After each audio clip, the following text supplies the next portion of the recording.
ఈ వైఎస్ఆర్ కాంగ్రెస్ పార్టీ ఈరోజు నలుగురు వ్యక్తుల్ని స్టేట్ స్పోక్స్ పర్సన్స్ రాష్ట్ర అధికార ప్రతినిధులుగా నియమించడం జరిగిందండి. అందులో మొదటి వ్యక్తి ఆర్కే రోజా గారు. ఈవిడ 2014లో ఎమ్మెల్యేగా పనిచేయడం జరిగింది. 2019లో కూడా ఎమ్మెల్యే అలాగే కేబినెట్ హోదా మినిస్టర్గా కూడా చేయడం జరిగిందండి.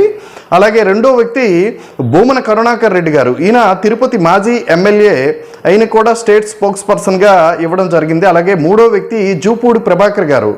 ఈయన కూడా గతంలో వైఎస్ఆర్ కాంగ్రెస్ పార్టీ స్టేట్ స్పోక్స్ పర్సన్గా ఉన్నారు. ఇప్పుడు ఆయనకు కూడా తీసుకోవడం జరిగింది. అలాగే నాలుగో వ్యక్తి ఎవరంటే యాంకర్ శ్యామల గారు. ఈవిడ 2024 ఎలక్షన్ ముందు వైఎస్ఆర్ కాంగ్రెస్ పార్టీలో యాక్టివ్ మోడ్లోకి రావడం జరిగింది.